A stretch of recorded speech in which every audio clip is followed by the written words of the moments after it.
వరుస ఎన్కౌంటర్లతో మావోయిస్టులు హడలెత్తిపోతున్నారు. మావోయిస్టు పార్టీని భూస్థాపితం చేసే విధంగా కేంద్రం మావోల ఏరివేతపై స్పెషల్ డ్రైవ్ చేపట్టింది. అడవులను మొత్తం జల్లెడ పడుతోంది. దండకారణ్యంలో మరణ మృదంగం మోగిస్తోంది. ఇప్పటికే మావోయిస్టు అగ్రనేత హిడ్మా ఎన్కౌంటర్ తో మిగతా మావోయిస్టులు అలర్ట్ అయ్యారు. సిద్ధాంతాలను పక్కన పెట్టి ఉద్యమానికి స్వస్తి చెబుతూ ఉన్నారు. తుపాకీ వదిలి ఉపాధి బాట పడుతూ ఉన్నారు. అడవి నుంచి ఇంటి బాట పట్టేందుకు రంగం సిద్ధం చేసుకుంటున్నారు.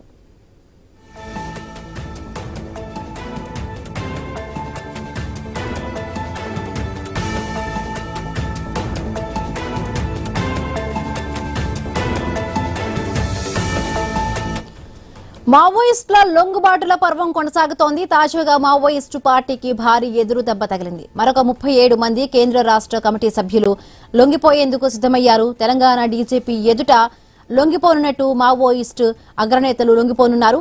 లొంగిపోయే వారి జాబితాలో అగ్రనేతలు ఆజాద్, అప్పాసి నారాయణ, ఎర్రాలు ఉన్నారు.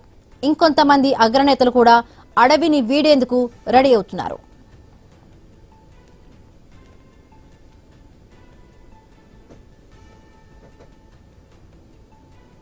ఇక ఆపరేషన్ కగర్ లో భాగంగా ఇప్పటికే భారీగా కూడా మావోయిస్టులు కొంతమంది లొంగిపోతున్నారు. కొంతమందిని కేంద్రం ఇప్పటికే మట్టుబెడుతున్న పరిస్థితి మనం చూసాం. అగ్ర మావోయిస్టులు అందరూ కూడా చనిపోయిన పరిస్థితి. మరి కొంతమంది మావోయిస్టులు కూడా అడవిని వదిలి ఇప్పటికే లొంగిపోతున్నట్టుగా సమాచారం అందుతోంది. 39 మందిగా కూడా ఈ మావోయిస్టులు 37 మంది కూడా కేంద్ర రాష్ట్ర కమిటీ సభ్యులు ఇవాళ తెలంగాణ డీజీపీ ఎదుట లొంగిపోతున్నట్టుగా కూడా ఇన్ఫర్మేషన్ అందుతుంది. మరిన్ని పూర్తి అప్డేట్స్ మా కరెస్పాండెంట్ నవీన్ సిద్ధంగా ఉన్నారు. నవీన్,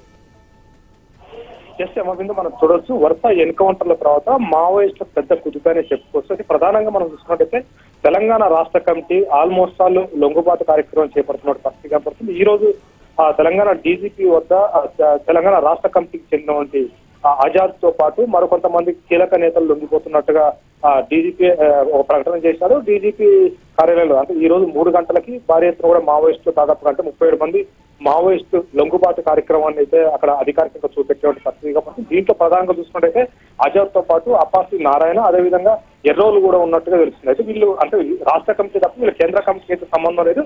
కేవలం తెలంగాణ రాష్ట్ర కమిటీలో కీలక బాధ్యతలు వహిస్తున్నటువంటి నాయకులని చెప్పుకోవచ్చు. ఈ మధ్య కాలంలో చూడవచ్చు హిడ్మా ఎన్కౌంటర్ తర్వాత పూర్తిగా కూడా వీళ్ళు లొంగిపోతున్నారు. వాస్తవానికి ఆజాద్ పోలీస్ కస్టడీ ఈ నెల 13 నుంచే పోలీస్ కస్టడీలో ఉన్నట్టు పరిస్థితి కాబట్టి తెలంగాణ పోలీస్ కస్టడీలో ఆజాద్ ఉన్నాడు. ఆజాద్ రాష్ట్ర కమిటీ అంటే తెలంగాణ రాష్ట్ర కమిటీ సభ్యుడిగా ఉన్నాడు. అంతేకాకుండా భద్రాద్రి కొత్తగూడెం అల్లూరు జిల్లా ఏరియా కమిటీ కార్యదర్శి కూడా ఆయన ఎవరుస్తున్నట్టు పరిస్థితి కాబట్టి ఏదైతే ఇప్పుడు హిడ్మా ఎన్కౌంటర్ జరిగిందో ఆ ప్రాంతానికి ఈయనే నాయకత్వం వహిస్తున్నాడు. అయితే ఈ ప్రాంతం అటు దాదాపు ఆయన 13వ తారీఖు పోలీస్ కస్టడీలో ఉన్నట్టు పరిస్థితి కాబట్టి హిడ్మా ఎన్కౌంటర్ తర్వాత వీళ్ళందరూ కూడా లొంగిపోతున్నారంటే ఆల్మోస్ట్ కొంతమంది నాయకులు వచ్చేది ఉన్నారు కాబట్టి వెయిట్ చేసి ఇప్పుడు లొంగిపోతున్నట్టు పరిస్థితి కాబట్టి వీళ్ళంతా అంటే తుపాకులతో లొంగిపోతారా లేదంటే మామూలుగా లొంగిపోతారని తెలియదు. కానీ తెలంగాణ రాష్ట్రానికి సంబంధించిన కమిటీ మొత్తం కూడా లొంగుబాటు కార్యక్రమం అయితే కొనసాగుతుంది. ఇంకో కొంతమంది తెలంగాణ రాష్ట్రానికి చెందినటువంటి కీలక నేతలు కొంతమంది ఉన్నారు. వాళ్ళు మాత్రం ఇంకా లొంగిపోయే పరిస్థితి లేదని చెప్తున్నారు. ఎందుకంటే దాంట్లో మనం ప్రధానంగా చూసుకుంటే మావోయిస్ట్ పార్టీ కేంద్ర కమిటీ కార్యదర్శి తిరుపతి ఉన్నట్టు పరిస్థితి కాబట్టి అదేవిధంగా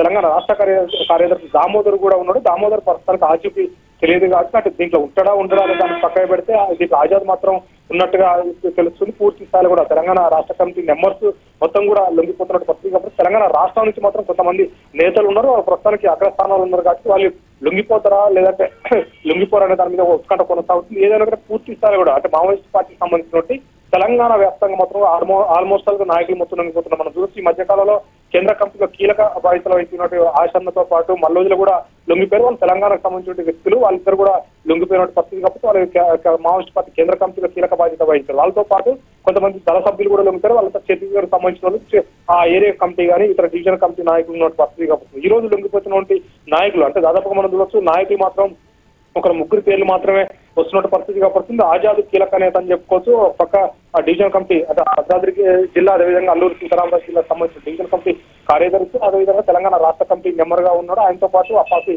నారాయణ కూడా ఉన్నట్టు పరిస్థితి కాబట్టి అదేవిధంగా ఎర్రోలు కూడా ఉన్నట్టుగా తెలుస్తుంది. అంటే వీళ్ళు ఇంకా లొంగిపోతే మాత్రం తెలంగాణ రాష్ట్ర కమిటీలో పూర్తి స్థాయిలో కూడా ఇంకా పార్టీ లేనట్టే. రాష్ట్ర కమిటీలో రాష్ట్ర కార్యదర్శి మాత్రం ప్రస్తుతానికి ఉన్నట్టు తెలుస్తుంది. దామోదర్ అదే బడే చొక్కర వాలేసు దామోదర్ మాత్రమే పార్టీలో ఉన్నట్టుగా తెలుస్తుంది. తెలంగాణ రాష్ట్ర కమిటీ నుంచి పూర్తి స్థాయిలో కూడా కుదుపని చెప్పొచ్చు. ఎందుకంటే ఆ ఇగ్మా ఎన్కౌంటర్ తర్వాత ఆ మొదటి నుంచి కూడా తెలంగాణ ఫస్ట్ లొంగుబాటు కార్యక్రమం స్టార్ట్ అయింది తెలంగాణ నాయకులతో అని చెప్పుకోవచ్చు. తెలంగాణలో ఉన్నటువంటి కీలక నేతలు ఎవరైతే కేంద్ర కమిటీ ఉన్నారో వాళ్ళు లొంగుబాటు తర్వాత మిగతా వాళ్ళందరూ కూడా వరుసగా లొంగిపోతున్నట్టు పరిస్థితి కాబట్టి ఈ మధ్యకాలం మనం చూడొచ్చు తెలంగాణలో స్వేచ్ఛగా లొంగిపోతున్నట్టు పరిస్థితి కాబట్టి కేవలం తెలంగాణకు సంబంధించిన క్యాడర్ మాత్రమే లొంగిపోతున్నారు. మిగతా వాళ్ళు మొత్తం కూడా ఎన్కౌంటర్ లో జరిగిపోతున్నారు. మనం ఓవరాల్ గా చూసుకున్నట్టు ఈ మధ్యకాలంలో ఏదైతే ఆపరేషన్ కంగారు మొదలైన తర్వాత ప్రభుత్వం చర్చల్లో వేయలేవు లొంగిపోవాలని చెప్పిన ఒక కాంచి కూడా పూర్తి స్థాయిలో ఎన్కౌంటర్ లో చాలా మంది కూడా నేతలు చనిపోయారు. ఆ ఎన్కౌంటర్ లో చనిపోయినట్టు కీలక నేతలు మొత్తం కూడా వేరే రాష్ట్రాలకు చెందిన వాళ్ళు ఎక్కువ ఉన్నారు.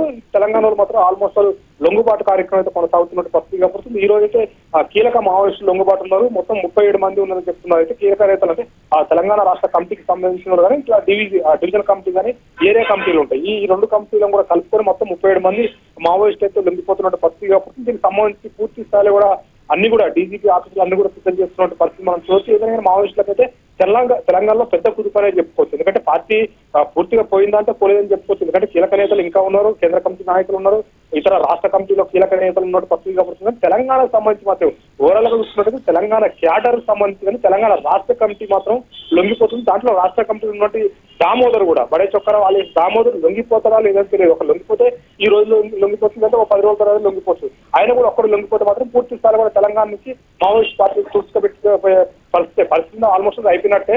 ఎందుకంటే ఆయన ఒక్కడే ఉన్నారు కాబట్టి ఆయన గినక లొంగిపోతే ఆల్మోస్ట్ ఇక్కడ నుంచి పార్టీ పెద్దగా లేనట్టే. కమిటీకి సంబంధించి తెలంగాణ కమిటీ ఇవాళ 27 మందికి పైగా కూడా మావోయిస్టులు లొంగిపోతున్న పరిస్థితి ఒకవైపు ఉంటే రెటిక హిడ్మా లాంటి కీలక నేతలు చనిపోవడంతో ఇప్పటికే బూటకపు ఎన్కౌంటర్లను వ్యతిరేకిస్తూ కూడా రేపు నవంబర్ 23న కూడా అంటే దేశవ్యాప్తంగా కూడా నిరసన దినంగా పాటించాలంటూ కూడా మావోయిస్టు కేంద్ర కమిటీ ఒక లేఖను కూడా రాసింది. రేపంతా కూడా బంద్ని పిలుపునిచ్చినట్టుగా తెలుస్తోంది. సో దానికి సంబంధించిన అప్డేట్ ఏంటి నవీన్?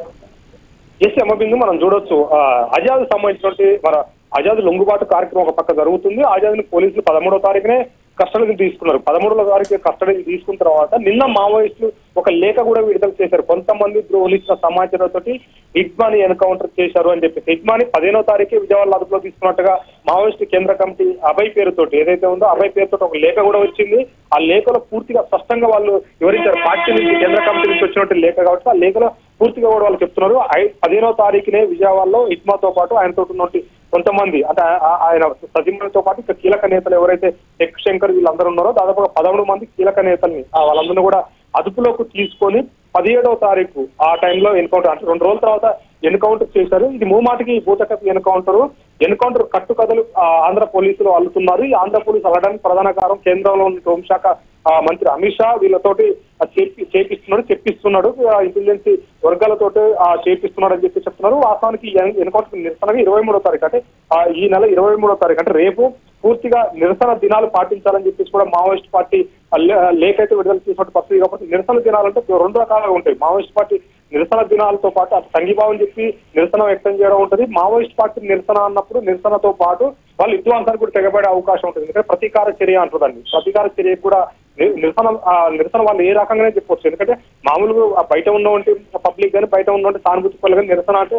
ఒక స్థూపం కట్టి నివాళులు అర్పిస్తూ నిరసన చేస్తారు. కానీ మావోయిస్ట్ పార్టీలో ఉన్న కూడా వాళ్ళు కూడా చేస్తూ వాళ్ళు దాని ప్రతీకార చర్య కూడా విద్వాంసాలు కూడా పాల్పడే అవకాశం ఉన్న నేపథ్యంలో పూర్తి స్థాయి కూడా అయ్యేనట్టు అయినట్టు పరిస్థితి కాబట్టి ఏదైనా పూర్తిగా మావోయిస్టు సంబంధించి హిడ్మాని పూర్తిగా పట్టుకొని అతను చేశారని చెప్పేసి మావోయిస్టు అభయ్ పేరుతో కేంద్ర కమిటీ అధికార ప్రతినిధి అభయ్ పేరుతో లేఖ వచ్చింది. లేఖ వచ్చిన ఆ లేఖలో స్పష్టంగా చెప్పారు ఒక ద్రోహులు ఇచ్చినటువంటి సమాచారంతో హిడ్మాని విజయవాడలో పట్టుకున్నారని చెప్పేసి పక్కగా చెప్తున్నారు. ఆ తర్వాత ఈ రోజు తెలంగాణ రాష్ట్ర కమిటీ సంబంధించిన కీలక నేతలు లొంగిపోతున్నట్టు పరిస్థితి కాబడుతుంది. వాస్తవానికి ఎందుకంటే ఎన్కౌంటర్ ఏ లొకేషన్ లో అయితే జరిగిందో ఆ లొకేషన్ సంబంధించిన ప్రత్యేక కార్యదర్శి ఈ రోజు ఆజాద్ ఇప్పుడు లొంగిపోతున్నట్టు పరిస్థితి కాబడుతుంది తెలంగాణ పోలీసులకి. ఆజాద్ దాదాపు 13వ తారీఖు నుంచి పోలీస్ కస్టడీలో ఉన్నట్టు పరిస్థితి కాబడుతుంది. పార్టీ పేర్లు పెట్టలేదు కానీ కొంతమంది ఇచ్చిన ద్రోహులే దీనికి ప్రధాన కారణం అని చెప్తున్నారు. వీళ్ళు లొంగిపోయిన తర్వాత పార్టీ ఖచ్చితంగా పేర్లు కూడా ప్రకటించే అవకాశం ఉంటుంది. ఎవరు ఈ సమాచారం ఇచ్చారు ఏం చేశారని దాని మీద కూడా పార్టీ కూడా ప్రకటించే అవకాశం అయితే కనపడతా ఉందేమో. Right, thank you Naveen, thanks for the updates.